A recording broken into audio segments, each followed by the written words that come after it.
बहुत साल पहले एक गांव में राजेश नाम का लड़का रहता था। राजेश को बचपन से ही रहस्यों की तलाश करने की आदत थी। गांव के लोग अक्सर उसे समझाते कि बेटा, तू हर जगह झांकने क्यों जाता है, कभी किसी मुसीबत में फंस जाएगा। लेकिन राजेश पर किसी की बात का असर नहीं होता। गांव के बाहर एक बहुत बड़ी हवेली थी। लोग कहते थे कि उस हवेली में आवाजें गूंजती है, रोशनी चमकती है, और जो भी वहां गया कभी लौटकर नहीं आया। लोग उसे भूतिया हवेली कहते थे। एक दिन राजेश अपने दोस्तों के साथ बैठा था। अचानक उसने कहा, चलो आज हवेली देखने चलते हैं। दोस्त डर गए, बोले पागल हो गया है क्या, वहां जाने वाला कभी वापस नहीं आता।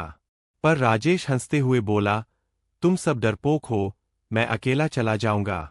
रात का समय था, चारों तरफ सन्नाटा। राजेश धीरे धीरे हवेली की ओर बढ़ा। हवेली का दरवाजा पुराना और टूटा हुआ था। जैसे ही उसने धक्का दिया, दरवाजा चर्रर की आवाज के साथ खुल गया। अंदर से ठंडी हवा का झोंका आया। अंदर अंधेरा और सन्नाटा था। जगह मकड़ी के जाले लटक रहे थे। पुरानी लकड़ियों से बनी सीढ़ियां चींची की आवाज कर रही थीं। राजेश का दिल जोर जोर से धड़क रहा था, लेकिन उसकी जिज्ञासा उसे आगे खींच रही थी। हवेली की दीवारों पर बहुत सारी पुरानी तस्वीरें टंगी थीं। उनमें से एक तस्वीर देखकर राजेश चौंक गया। उस तस्वीर में उसका ही चेहरा था, लेकिन पुराने जमाने के कपड़ों में। राजेश ने आंखें मलकर देखा, तस्वीर वही थी। वो सोच में पड़ गया, ये कैसे संभव है, मेरा चेहरा किसी पुरानी तस्वीर में कैसे हो सकता है। वो आगे बढ़ा तो और तस्वीरें दिखाई दीं। किसी तस्वीर में वही चेहरा सैनिक की वर्दी में, किसी में अंग्रेजी हुकूमत के अधिकारी की तरह, किसी में साधु के रूप में। हर तस्वीर में वही शक्ल थी, राजेश की। राजेश के कदम अब डगमगाने लगे। अचानक पीछे से कदमों की आवाज आई। राजेश पलटा तो देखा, वहां एक बूढ़ा आदमी खड़ा था। उसके सफेद बाल, लंबी दाढ़ी और रहस्यमयी मुस्कान थी।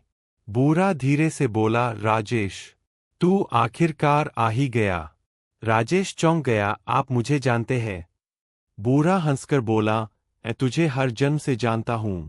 यह हवेली तेरे पिछले जन्मों की यादें संजोए हुए है। तू हर जन्म में यहां आया है, लेकिन इस बार फैसला तुझे करना है। राजेश ने डरते हुए पूछा, कौन सा फैसला? बूढ़े ने कहा, या तो तू इस हवेली का हिस्सा बन जाएगा हमेशा के लिए, या फिर इस चक्र को तोड़कर बाहर निकल जाएगा। बात पूरी होते ही हवेली की दीवार हिली और सामने दो बड़े दरवाजे प्रकट हुए। पहले दरवाजे से सफेद रोशनी निकल रही थी, दूसरे दरवाजे से गहरी काली छाया। बूढ़ा आदमी बोला, सोच समझकर कदम बढ़ा राजेश। एक दरवाजा मुक्ति की ओर है, और दूसरा हमेशा की कैद की ओर। राजेश का शरीर कांप रहा था। उसने हिम्मत जुटाई और रोशनी वाले दरवाजे की ओर बढ़ा।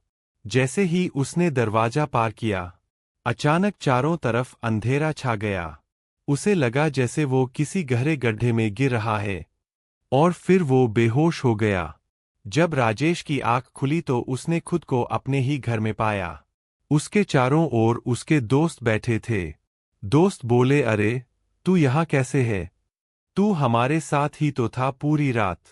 राजेश ने चौंककर कहा, नहीं, मैं हवेली गया था, मैंने अपनी तस्वीरें देखीं। बूढ़ा आदमी मिला, दरवाजे पार किए। दोस्त हंस पड़े, तू सपना देख रहा होगा। राजेश चुप हो गया, लेकिन उसका मन अभी भी सवालों से भरा था। राजेश घर के कोने में गया। वहां दीवार पर एक पुरानी तस्वीर टंगी थी। उस तस्वीर में वही चेहरा था, उसका ही चेहरा, लेकिन अलग रूप में। राजेश ने ध्यान से देखा, और अचानक तस्वीर में उसकी आंखें झपकी। राजेश डर के मारे पीछे हट गया। अब उसे समझ आया, ये सब सपना नहीं था। हवेली का रहस्य अभी भी उसके साथ है, और कहानी यहीं खत्म नहीं होती।